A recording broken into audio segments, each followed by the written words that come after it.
नमस्कार साथियों, मैं सुमन पूनिया लैब असिस्टेंट सेलेक्टेड। आप सभी का मेरे इस वीडियो में स्वागत है। तो राजस्थान के अंदर एक वैकेंसी है, ये सेकंड ग्रेड टीचर की। इसके अंदर हम चर्चा करेंगे कि ये विज्ञप्ति कल 5/4/2022 को जारी की गई, जो है 9,760 पदों पे विज्ञप्ति को क्या है जारी किया गया है ऑन आरपीएससी सेकंड ग्रेड 2022 की। ठीक है, तो देखो इसके अंदर टोटल पद है आपके 9,760 पद है, और इसको किस तरह से सब्जेक्ट के अंदर डिवाइड किया गया है वो मैं आपको बता रही हूँ। और ये भी बताऊंगी कि जो बच्चा कंफ्यूज हो रहा है कि किसकी तैयारी करे, सेकंड ग्रेड की करे या फिर लैब असिस्टेंट की करे या फिर जैसे फर्स्ट ग्रेड की आने वाली है या रीड की करें, तो मेरे वीडियो के एंड तक बने रहिए। मैं ज़रूर बताऊंगी कि आपको किसकी तैयारी करनी चाहिए। तो देखो विज्ञान वर्ग के अंदर आई है 1565। ठीक है, विज्ञान वर्ग के अंदर कितनी है 1565 है।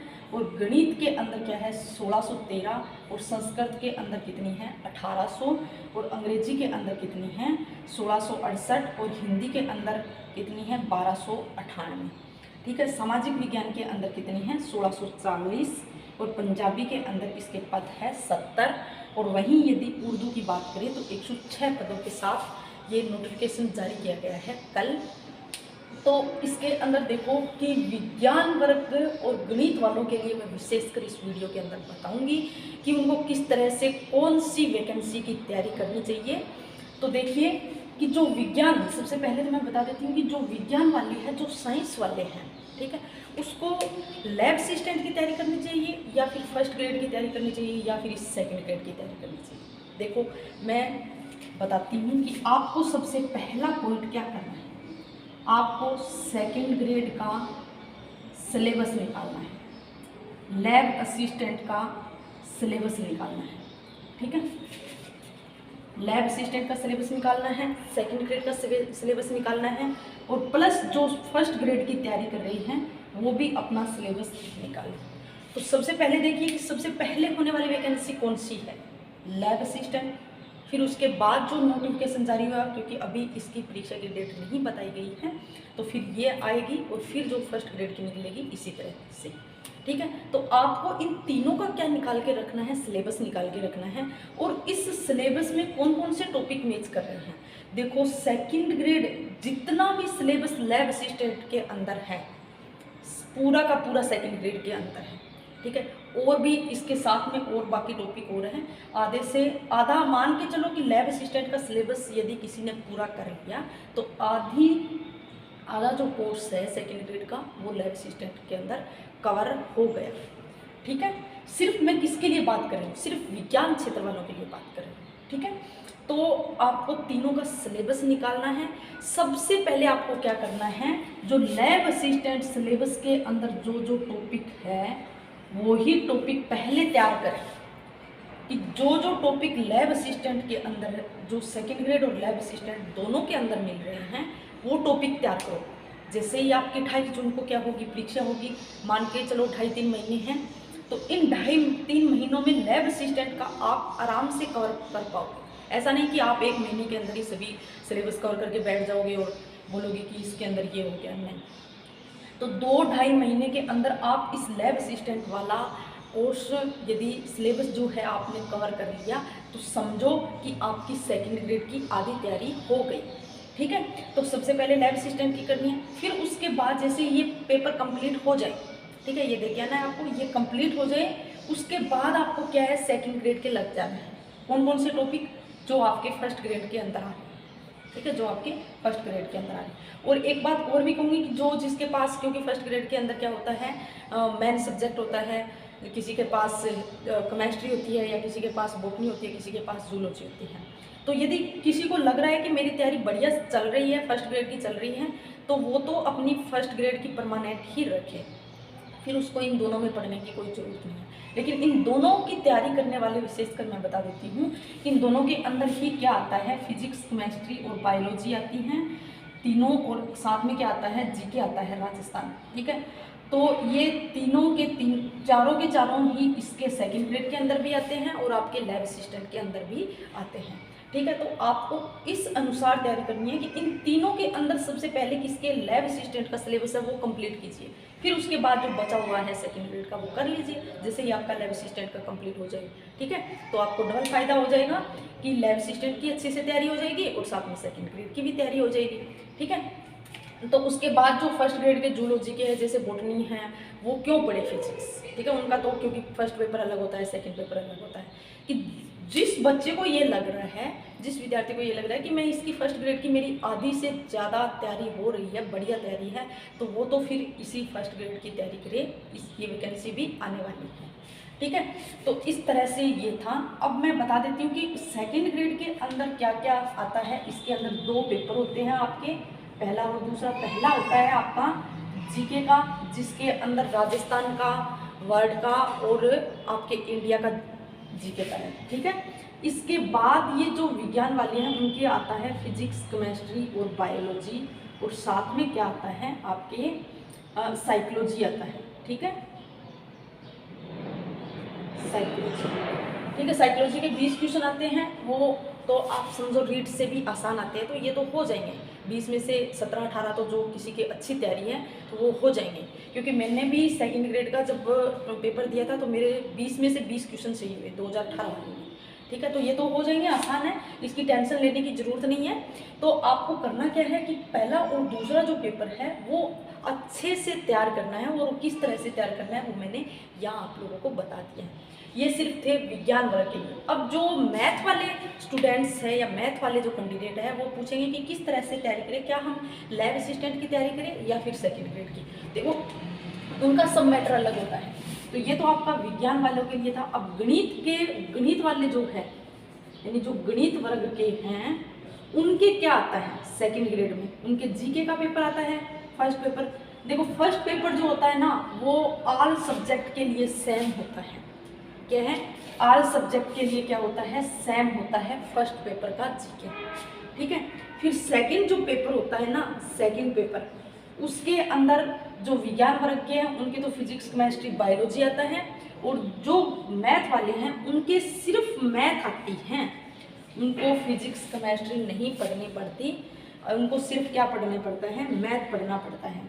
तो अब जो सेकंड ग्रेड की तैयारी कर रहे हैं मैथ वाले, तो मैं उनके लिए तो बोलूँगी कि उनकी यदि अच्छी सी तैयारी है, मैथ के अंदर अच्छी तैयारी चल रही है, तो आप फिर लैब असिस्टेंट के अंदर मत जाइए।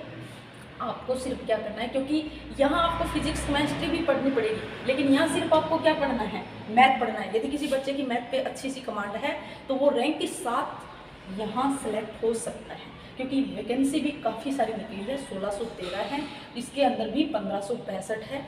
बाकी नॉन टीएसपी के अंदर देखें तो 1300 के समथिंग, दोनों के अंदर 1300 के समथिंग आई है। अच्छी खासी वैकेंसी है, सुनहरा मौका है आपके लिए, और आप तैयारी करते रहिए, जरूर सेलेक्ट हो। ठीक है, तो इस तरह से जो मैथ वाले हैं जिसकी अच्छी बढ़िया तैयारी चल रही है तो वो तो लैब असिस्टेंट में ना जाए, और जिस भी बच्चे को मैथ नहीं आ रही है, उनको मैथ कठिन लगती है, तो फिर आप लैब असिस्टेंट की तैयारी कर लीजिए। ठीक है, तो ये मेरा सुझाव रहेगा। तो इसी तरह से आपको क्या है, ये पदों का विवरण दिया गया है, और इस तरह से ये इनकी तैयारी किस तरह से करनी है तो मैंने आप लोगों को बता दिया कि सेकंड ग्रेड साइंस वाले स्टूडेंट जो लैब असिस्टेंट का भी फॉर्म फिल करे और सेकंड ग्रेड का भी करे, उनको करना किस तरह से है, किस सिलेबस निकलवाना है, और सिलेबस में सबसे पहले आपको क्या है, लैब असिस्टेंट की तैयारी करनी है। फिर उसके बाद जैसे जैसे आपको सेकंड ग्रेड की जैसे ही लैब असिस्टेंट की कंप्लीट हो जाए, सेकंड ग्रेड के बाकी टॉपिक है वो कर लेना। सबसे पहले आपको सिलेबस निकलवा के रखना है, सिलेबस होना सबसे पहला काम है। जब आप तैयारी कर रहे हो तो सबसे पहले आपके पास जिस भी चीज़ की तैयारी कर रहे हो वो सिलेबस होना जरूरी है। फिर उसमें टॉपिक देखना है कि क्या क्या टॉपिक हैं, और इनके लिए मैं बेस्ट बुक यही बताऊंगी, सेकंड ग्रेड का वही सिलेबस है पूरा का पूरा। आप 11वीं और 12वीं उठा के देखो कि 85% जो है सिलेबस है उसका 11वीं और 12वीं का पूरा कोर्स है। उसके अंदर टॉपिक मिलान देखो, जैसे पूरे टॉपिक नहीं कह रही हूँ, लेकिन इसके अंदर कुछ ही टॉपिक छूटे हैं, बाकी सब यही है। और जो आपका बाकी का 15% है वो बीएससी लेवल का है, ठीक है, वो आपका बीएससी लेवल के हैं। गिने चुने टॉपिक है वो तो आप यदि स्किप करो या स्किप नहीं भी करो तो भी आप पढ़ सकते हो। आसान है कि यदि आपको 11वीं 12वीं का आराम से हो गया तो ये अपने आप ही हो जाएगा या थोड़ी सी तैयारी करने के बाद ही हो जाएगा। ठीक है, तो 85% यानी कि मैं कहूँगी कि पूरी की पूरी एनसीईआरटी 11वीं और 12वीं की उठाओ और उनके टॉपिक देखो और फिर उसके अनुसार आप तैयारी करो तो आराम से आपका सिलेक्शन हो जाएगा। तो ये देखो 11वीं और 12वीं की बुक उठानी है और वो का वही आपको उस लैब असिस्टेंट का सिलेबस जो है उसी के अंदर भी 11वीं 12वीं के पूरे टॉपिक दिए हुए हैं।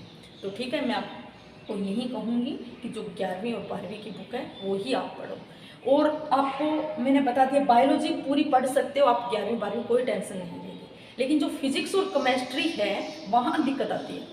कोई बात नहीं, आप फिजिक्स का कोई कोर्स खरीद लीजिए जो सेकंड ग्रेड का हो, या फिर आपको कोर्स नहीं खरीद पाते हो या जिसकी मनी ज़्यादा हो तो आपको क्या करना है, यूट्यूब पे टॉपिक वाइज सर्च मारो, बहुत सारे आपको वीडियो मिलेंगे फिजिक्स के अंदर। ठीक है, तो वो देखो और साथ साथ में उसके नोट्स भी बना लो, कोई दिक्कत नहीं। अभी परीक्षा की डेट भी नहीं है, ये सेकंड ग्रेड की लैब असिस्टेंट की है तो लैब असिस्टेंट की पहले तैयारी कर लो। ठीक है, तो फिर उसके बाद आपको क्या करना है, जैसे ही फिजिक्स और केमिस्ट्री कंप्लीट हो जाती है उसके बाद फिजिक्स और बायोलॉजी कंप्लीट हो जाती है उसके बाद केमिस्ट्री के लिए मैं आपको बुक बता रही हूँ। ठीक है, वो कौन सी बुक पढ़नी है, तो देखिए आपका एक टॉपर्स की आती है, पूरा टॉपर्स की माध्यमिक एनसीईआरटी, ये माध्यमिक शिक्षा बोर्ड राजस्थान के नवीनतम एनसीईआरटी पाठ्यक्रम पर आधारित टॉपर्स चॉइस, ये देख सकते हो। रसायन विज्ञान केमिस्ट्री कक्षा 11 का भाग 1, आपको सिर्फ कक्षा 11 के लिए रसायन विज्ञान टॉपर्स की बुक लानी है। इसके अंदर क्या है कि आपको टॉपिक वाइज पूरा डिटेल से दे रखा है और सबसे खास बात इसकी क्या है कि हर टॉपिक के पीछे आपको क्या मिलेगा, इसके देखो एनसीईआरटी उदाहरण सॉल्यूशन सहित मिलेंगे। एनसीईआरटी के उदाहरण आपको सॉल्यूशन सहित मिलेंगे और बाकी इसके अंदर देख लो लास्ट के भी जो आपके एनसीईआरटी के उदाहरण है वो भी मिलेंगे। ठीक है, तो केमिस्ट्री के लिए आप 11वीं और 12वीं की ये बुकें खरीद सकते हो। ठीक है, कोई ज़्यादा प्राइस नहीं है, 198 प्राइस दे रखा है इसके अंदर। ठीक है, तो आपको किस तरह से फिजिक्स केमिस्ट्री और बायोलॉजी तीनों की तैयारी किस तरह से करनी है वो मैंने बता दी कि फिजिक्स का या तो कोई अच्छा सा कोर्स खरीद लो या नहीं खरीद रहे हो तो कोई बात नहीं, आप यूट्यूब पे सर्च मारो, वहाँ से वीडियो देखो और कोई भी अच्छा टीचर पढ़ा रहा है उसका देख लो और फिर उसके बाद नोट्स बना लो। उसके बाद आपको क्या करना है कि केमिस्ट्री का क्या करना है मैंने बता दिया कि रसायन विज्ञान जो टॉपर्स की है वो आप ले आओ कक्षा 11 और 12 की, उसके आप थ्योरी पढ़ो और थ्योरी पढ़ने के बाद क्या है कि आप उसके सॉल्यूशन निकालो। ठीक है, जो क्वेश्चन दे रखे हैं वो हल कर लो एनसीईआरटी के अंदर। ठीक है, फिर उसके बाद फिजिक्स और केमिस्ट्री हो गया। बायोलॉजी मैंने कहा कि आप एनसीईआरटी 11वीं और 12वीं पढ़ लो, अच्छे से समझ में आ जाएगी। और यदि ये नहीं समझ में भी आ रही है तो भी क्या है, आप मेरे इस चैनल पे जाकर आप बायोलॉजी का देख सकते हो, टॉपिक वाइज आपको मिलेगा। मैंने सेकंड ग्रेड और लैब असिस्टेंट और आपके नीट के हिसाब से ये सब कुछ कराया हुआ है क्योंकि मैंने पूरा अच्छे से समझाया हुआ है कि ज़्यादा से ज़्यादा आपके क्वेश्चन हल हो इसके। तो मैं आपको लगभग पूरा का पूरा बायोलॉजी का जो कोर्स है वो यहाँ इस चैनल पे करवाऊँगी। तो आप मेरी वीडियो देखिए और फिर उसके बाद आप नोट्स भी बनाइए साथ में और फिर आप एनसीईआरटी उठाइए और उसमें लाइन टू लाइन पढ़िए। आपको लाइन टू लाइन समझ में आएगी, 100% समझ में आएगी। यदि आपने पहले मेरे पूरे टॉपिक देखे हैं तो आपको लाइन टू लाइन समझ में आएगा। ठीक है, तो ये था आज की सेकंड ग्रेड 2022 जो है उसकी विज्ञप्ति जारी हुई है 5 तारीख को और 9,760 पदों पे हुई है। इसी के अंदर भी नॉन टीएसपी और टीएसपी के अलग अलग पद दे रखे हैं। देखो नॉन टीएसपी के हैं 8,447 और आपके टीएसपी एरिया के हैं 1,313 पद। ठीक है, तो आज के लिए इतना ही। ये था आपका सेकंड ग्रेड की विज्ञप्ति पे जो पदों का